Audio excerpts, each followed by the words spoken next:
Kiki Marites dyan. Magde-decide ako na magsalita na ngayon kasi feeling ko baka naman I'm the only one keeping my end of the bargain by not speaking out, by, keeping things hush-hush. Kasi nga, apparently, may kaso. Now, I want to go back a little further than this. So, as early as around November, December last year, nakakakuha na ako ng screenshots na may individual na magfa-file daw ng kaso sa akin. Which, at that time, I thought na it was unbelievable because this is the person who would openly call me Gcash tita.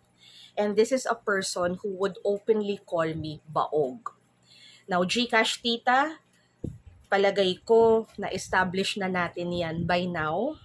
Those who follow me know that I never ask for money, that I never coerce or force anyone to send me monetary gifts.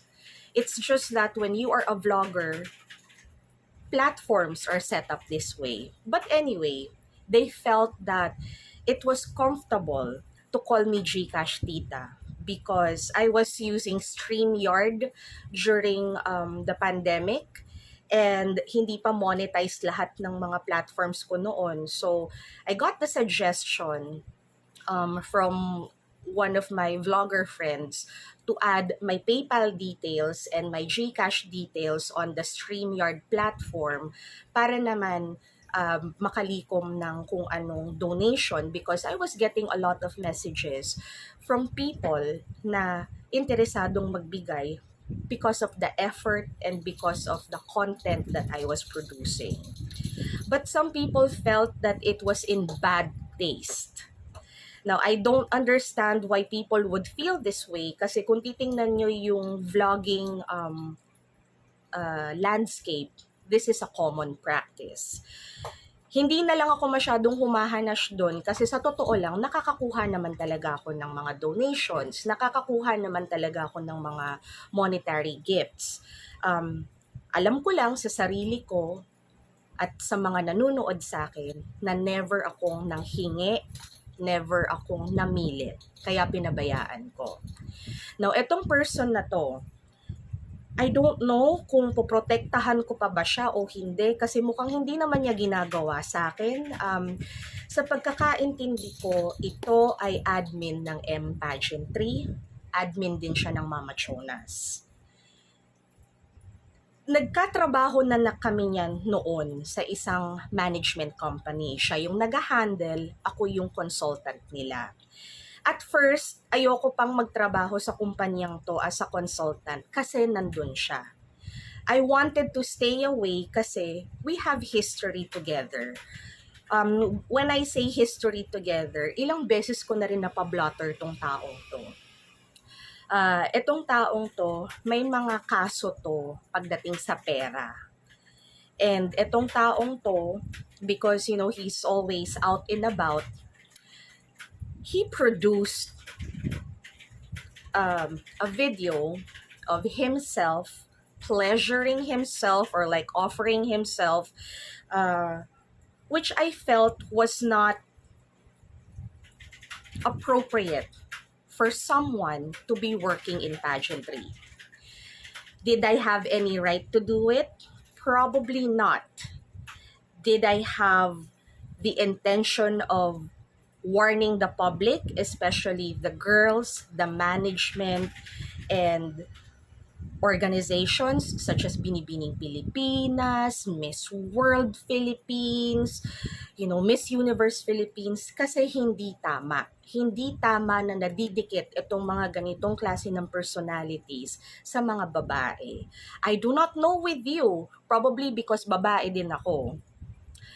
But I somehow feel the need to protect the girls kasi may platform ako. And none of my friends were saying anything about it. I suppose gusto rin nila protektahan yung mga pages nila. But Titas of Pageantry was a little different from everyone else.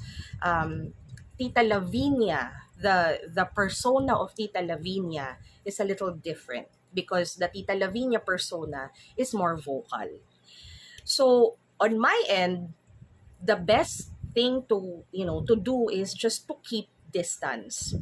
But the management company talked to me and assured me that his presence in their management company will be safe. That his presence is, para mabigyan siya ng panibagong chance.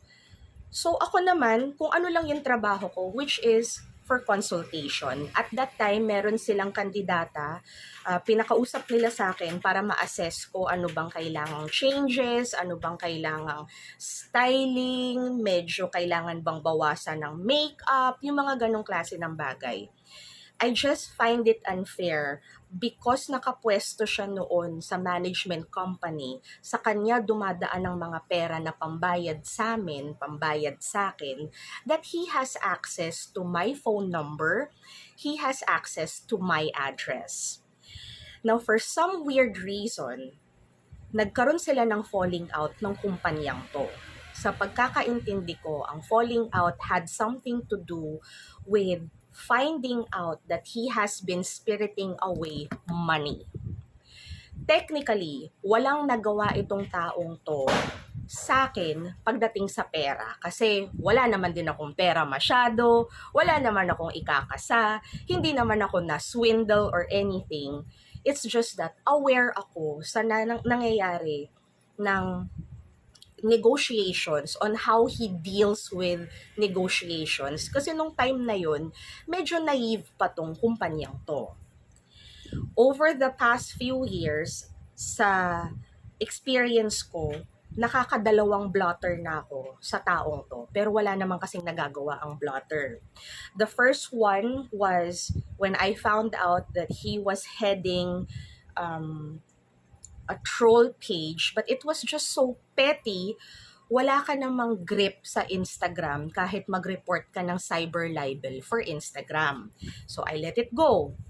The second incident was during Miss Grand Philippines when we were at Starbucks and he attempted to hit me with a chair from Starbucks. So what I did, I went straight to the police station at Green Hills to have him blotted. So our relationship hasn't been okay. But as a person, pag hindi ka nagmamatter, pag talagang ayoko na sa'yo, nananahimik na ako. I wouldn't even have to post you, I don't even have to address you. Ganon ako as a person. Pag X ka na sa akin, hindi ka na nag-i-exist. So over the years, he would taunt me. He would post things here and there. Ang pinaka-paborito niya is to call me Gcash Tita, but more recently, to call me Baog. Now, personally, hindi ako Baog. I just choose not to have children. I'm not interested. I'm not hurt by it. But a lot of people who follow me, who have been seeing his rants, are hurt because they're also women. And they also think that it's not fair for a guy to be going out on social media telling people, baog si ganito, baog si ganyan. At least hindi ako baog. Something to this effect. Now, I don't know what happened. Back in December of 2024, nagpapasaring na tong taong to na may ihahain siyang kaso sa akin. Now, hindi ako nagre-react, guys. Alam ko, ilang beses na kayong nagtatanong sa akin sa live. Ilang beses nyo na akong hinuhuli sa pa-live ko kung totoo ba na may kasong hinahabla sa akin. In reality, hindi ko alam. Pero over the past few months, simula ng January, wala rin naman kayong tigil sa kakasend sa akin ng screenshots na even ako, nakikita ko na mukhang may kasong sinampa sa akin na cyber libel. At ako, nasusundan ko yung nangyayari sa kaso ko mula sa page niya, mula sa screenshots niya. Ayokong seryosohin nung una kasi wala akong natatanggap ng mga sulat, guys. So, it wasn't until March 20 na nakakuha ako ng resolution galing sa Ilocos Sur on cyber libel. Apparently, nag-file to ng kaso ng cyber libel sa Ilocos.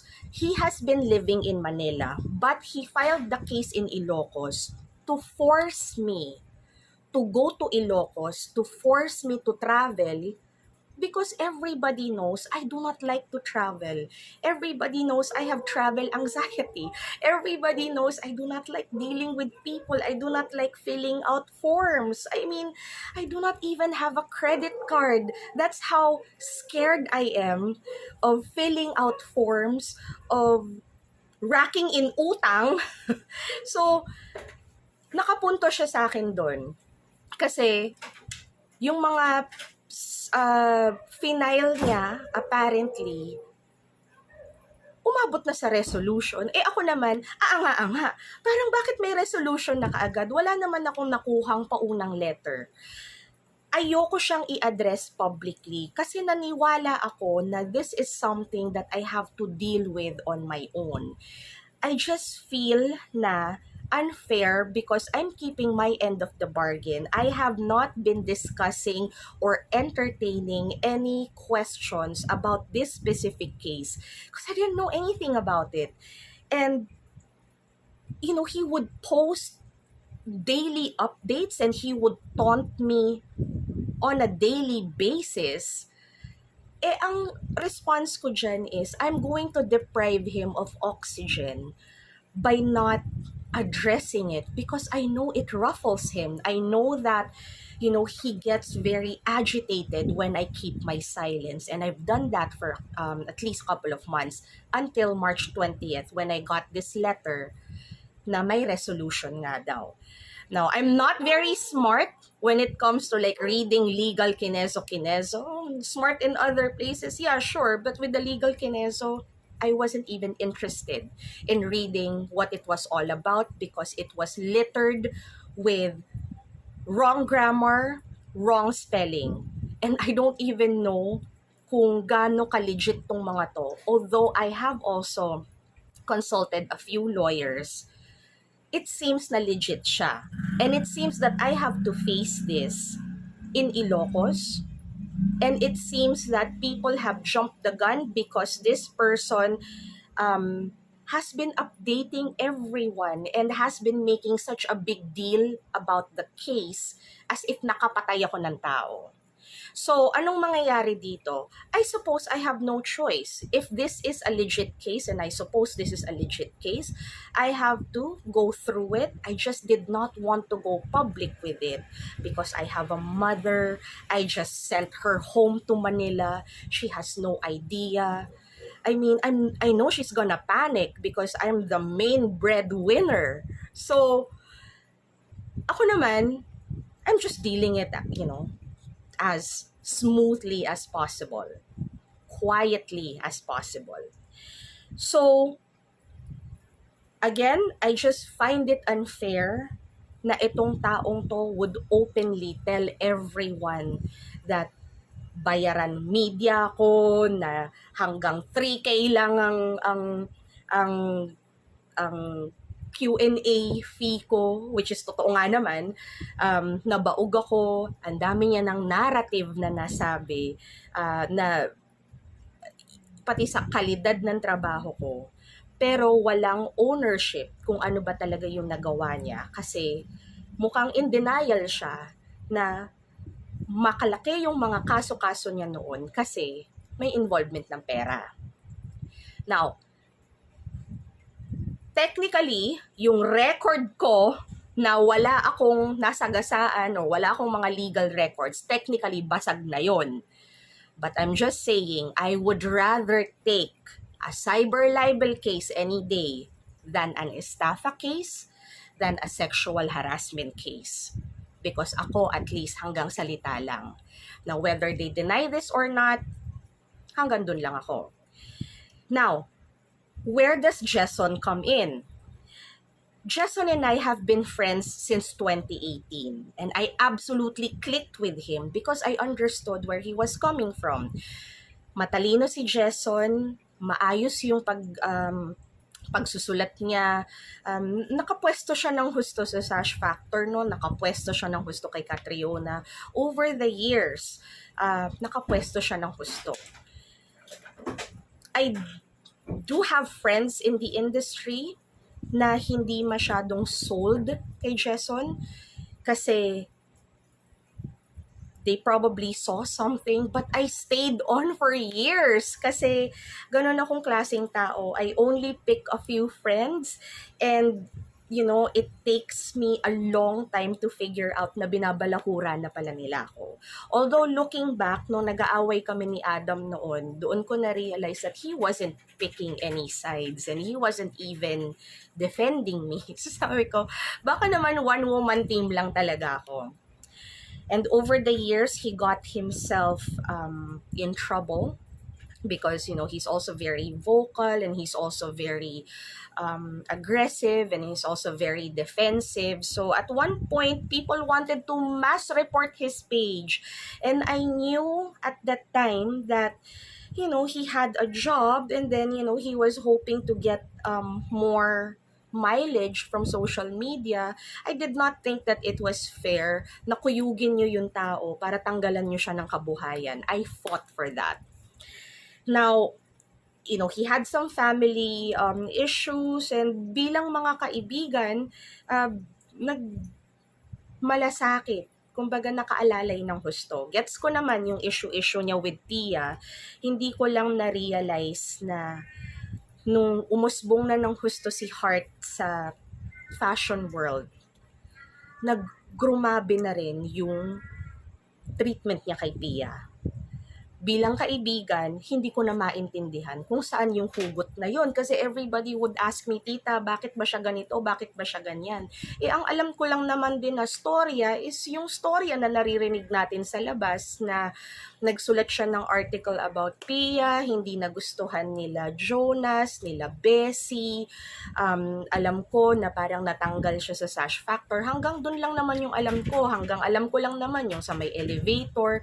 So, hindi ko alam kung ano pang nangyaring hugot sa kanya, because last year, sa pagkakaintindi ko, summer pa lang, pinupuruhan na talaga niya si Pia almost every day, na parang medyo nahiya na ako sa friendship namin kasi sabi ko, miga ko naman si Pia kahit paano so parang hindi yata maganda na ganito yung association, hanggang sa umabot na sa point na may mga pa-blind item na siya na parang very, escort levels na si Pia, parang ganon. Medyo lumayo na ako, and kung titingnan nyo, nagsalita na rin ako on bullying, pero guys, yung pagkakaibigan namin ni Jason hanggang kay Pia lang naman nasira. Sa pagkakaintindi ko, hindi naman kami nagpersonalan ni Jason, hindi nga kami nag-away, hindi lang kami magkasundo ng view kay Pia. So I guess the best way to go about this is to just keep distance. Now fast forward to a few weeks ago, a few months ago, I don't know if it's the low engagement. I don't know if this is, if this has something to do with rage baiting, but it seems na ako na ngayon yung target niya kasi nakipagkampihan na siya doon sa admin ng M-Pageantry. I don't know if they've been exchanging notes. Kaya napakaingat ko guys, kasi sa whole time na magkaibigan kami ni Jason, I kept it professional on my end. Sorry guys, nihika ko. I wouldn't even ask him about his personal life. I never even ask him about his boyfriend or love life or anything. I would ask, kamusta yung family, ganun-ganun. Pero hanggang ganun lang, we don't even talk. Di nga kami nagdi-DM, di nga kami masyadong nagme-message on social media. Kung hindi lang ako magtatanong ng availability niya for invites and things like that. And sa pagkakaintindi ko rin, ang exchange lang talaga namin is about cute dogs. So, seeing him unravel, seeing him, be shady on his comments and, you know, bayaran naman yung tita ninyo, mga ganyan. Parang, Day, di ba ikaw yun? Day, di ba ikaw yun? Ikaw yung sinasabing may... yun. Anyway, the point is, I think, ang kinabibwisit ko lang talaga is, I wanted this whole thing to be quiet. I wanted this whole thing to be hush-hush. But because he posted it on his page as if questioning my credibility, kasi nga mas credible nga naman daw talaga siya, napilitan akong i-address to in public because everybody has been asking me. I think to the point na worried na rin yung mga tao na bigla na lang ako maglaho dahil nakulong na lang ako sa kung saan. So what I am just saying is, I am keeping you in the loop. I am posting my GCash details just to piss these people off because apparently ang gusto nilang mangyari ay manglimos ako pang GCash dahil feeling nila bahay at lupa ang kailangan kong ilabas na amount para maka-wiggle out sa kasong to. Now, of course, I will try my best to defend myself because yung sinasabing letter na dumating sa akin na resolution, it's quite sad that there is a resolution na mali pa yung spelling when I haven't received any papers prior to that for me to answer. So, I don't know with you guys. I think a lot of you are legal experts. A lot of you know these things. You tell me kung nasa hulog ba ako na magsalita na. And you tell me kung tama ba to kasi nagsanib puwersa yung admin ng M-Pageantry, si Jason, at yung isa pang TikTokerist na merong kaso ng sexual harassment sa labas.